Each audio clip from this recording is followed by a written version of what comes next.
warahmatullahi wabarakatuh. Waalaikumsalam warahmatullahi wabarakatuh. Selamat pagi semuanya. Pagi, Pak. Baik, terima kasih kalian sudah bisa hadir dalam kelas ini ya. Kali ini kita akan membahas mengenai pemanfaatan salah satu aplikasi buatan Google, yaitu namanya Gemini. Dengan tema Gemini membantu mempersiapkan media pembelajaran yang inovatif berbasis AI. Baik, kita lanjut ke slide selanjutnya. Nah, di sini Gemini itu dibuat menggunakan dua bahasa pemrograman, di mana kita sudah pernah mencobanya. Yang pertama ada namanya Python dikombinasikan dengan C++. Nah, di situ Python itu biasanya digunakan untuk membuat aplikasi yang berhubungan dengan pemrosesan data. Ya.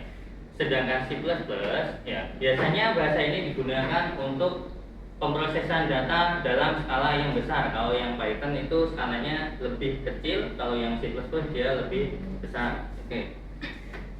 Kita lanjut ke slide selanjutnya. Nah, di sini kita juga akan mempelajari namanya artificial intelligence. Apa artificial intelligence? Artinya adalah kecerdasan buatan yang dapat melakukan tugas. ya. Artificial intelligence adalah kecerdasan buatan. Nah, seperti yang ada di slide itu adalah dia dapat melakukan tugas-tugas yang biasanya membutuhkan kecerdasan manusia. Berarti dia meniru kecerdasan manusia, seperti belajar, memahami, beradaptasi, dan juga membuat sebuah keputusan. Ya, kemudian itu di sebelah kanan ada namanya cara kerja AI. Nah, cara kerja AI adalah yang pertama dia mengumpulkan data. Ya, data yang dia kumpulkan adalah dari inputan sebuah user atau pengguna. Nah, kemudian itu ada namanya kemudian data dibersihkan. Nah, data yang dibersihkan adalah data yang tidak sesuai atau tidak relevan, maksudnya tidak cocok ibaratnya, atau katanya tidak baku kata-katanya. Jadi dia akan menyeleksi kata-kata yang biasanya kurang tepat.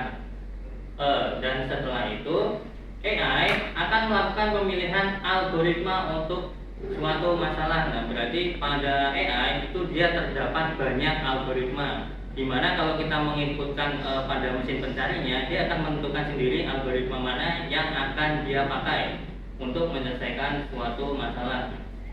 Selanjutnya, yang terakhir itu AI akan mengolah data yang telah dipilih atau yang telah diseleksi tadi untuk menghasilkan suatu kesimpulan. Ya. Jadi intinya AI itu adalah mengumpulkan data, kemudian menyeleksi, memilih algoritma, dan kemudian menarik kesimpulan. Jadi kesimpulannya akan ditampilkan pada sebuah layar. Nah, inilah hasil dari pencarian yang kalian butuhkan ibaratnya gitu. Oke, selanjutnya, nah AI yang dipakai di sini adalah kita nantinya akan menggunakan aplikasi buatan dari Google yang dinamakan Gemini. Ya. Nah, di mana ini adalah artinya Gemini adalah di dalamnya terdapat model bahasa besar yang sangat canggih. Ya, sangat canggih karena ini buatan dari Google dan dirancang untuk menghasilkan teks yang mirip dengan manusia. Dia juga responnya itu bisa ibaratnya seperti kita ngobrol dengan teman kita gitu, mirip dengan manusia.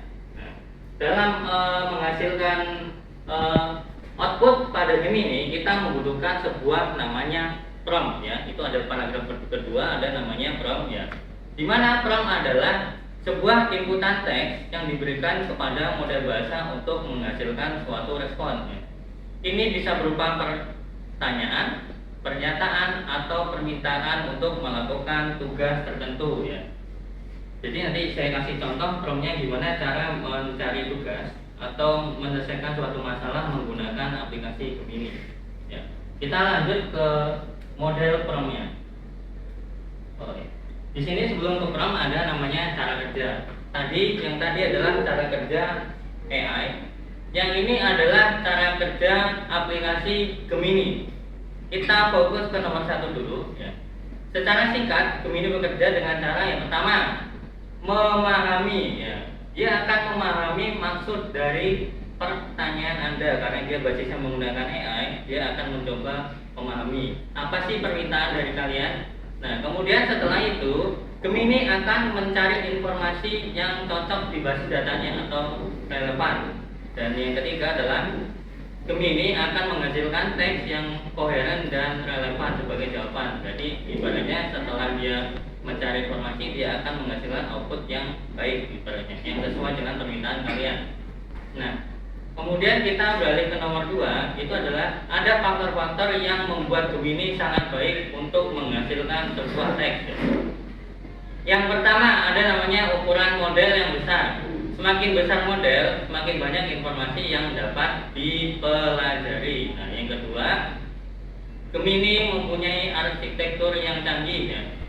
Situ tertulis Gemini menggunakan arsitektur jaringan saraf tiruan yang efisien dan efektif untuk pemrosesan bahasa yang alami. Nah, ibaratnya Gemini dirancang bagaimana caranya dia bisa menjawab pertanyaan kita seolah-olah kita itu bertanya kepada manusia juga. Ya, itu adalah fungsi dari aplikasi Gemini. Nah, kemudian data pelatihan yang masih masif. Ya. Jadi Gemini model bahasa yang dilatih itu dikumpulkan datanya berupa teks yang sangat besar dan beragam sehingga dapat belajar berbagai gaya bahasa dan topik. Nah, Gemini itu sebenarnya selain bisa menampilkan teks, di pencariannya juga bisa menampilkan gambar. Hanya saja dia menggunakan bahasa Inggris ketika kita ingin meminta menampilkan gambar. Kalau hanya teks, kita bisa menggunakan bahasa Indonesia yang baku ibaratnya. Yang nomor 3 ya, secara garis besar, jadi Gemini adalah alat yang powerful dan memiliki potensi yang sangat besar ketika kita ingin menggunakannya. Di situ ada himbauan ya. Silakan menggunakan Gemini dengan bijak, tahu jawab, dan mempertimbangkan kelebihan dan kekurangannya. Oke, ada pertanyaan? Ya. Apa kelebihan dari aplikasi Gemini? Ya, kelebihan dari aplikasi Gemini ya. Yang pertama, dia bisa menjawab pertanyaan kita itu seperti kita bertanya kepada sesama manusia ibaratnya. Jadi jawabannya itu mudah dipahami. Dan yang kedua, hasil dari pencarian menggunakan aplikasi Gemini itu sebenarnya bersumber dari berbagai website dikumpulkan dari satu dan diolah sehingga data yang kalian butuhkan ketika kalian mencari itu sangat akurat ibaratnya. Jadi tidak perlu mencari lagi ke Google Search itu ya, pencarian Google. Nah, itu adalah ini.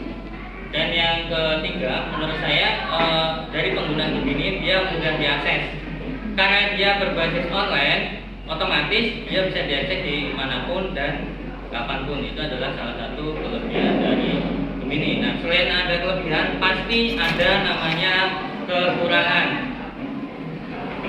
Ya, kekurangan dari penggunaan aplikasi Gemini adalah ketika kita sering menggunakannya itu bisa membuat penggunanya ketergantungan. Kenapa kok ketergantungan? Ya, karena kita jadi malas mungkin mencari buku atau referensi lain, kita hanya mencari jawaban dari Gemini. Nah, selain itu mungkin juga ketika kita mendapatkan soal pelajaran, kita malas mencari buku, kita mencari di Gemini sehingga kita itu jadi kurang membaca.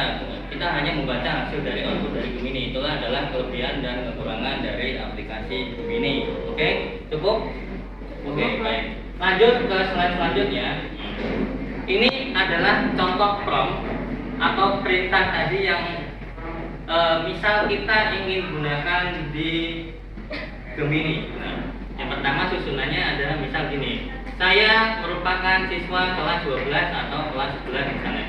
Buatkan saya contoh coding program array sederhana dengan C++. Nah, yang ketiga, berikan juga penjelasannya. Nah, ini saya beri contoh outputnya, aku baca nggak? Nah, dia akan menjawab yang paling atas adalah tentu. Dengan senang hati saya akan bantu. Berikut adalah contoh coding program array sederhana menggunakan C++. Dia akan menjawab, memberikan contoh codingnya. Nah, kemudian juga dia akan memberikan penjelasan per barisnya. Nah, itu ada include, string. Nah, jadi selain dia memberikan contoh program yang otomatis akurat dan bisa dipakai, dia juga akan menjelaskan langkah-langkah penggunaannya atau sintaknya itu fungsinya untuk apa saja. Nah, Nah, itulah tadi penjelasan dari penggunaan aplikasi Gemini. Silahkan kalian akses di Chromebook masing-masing.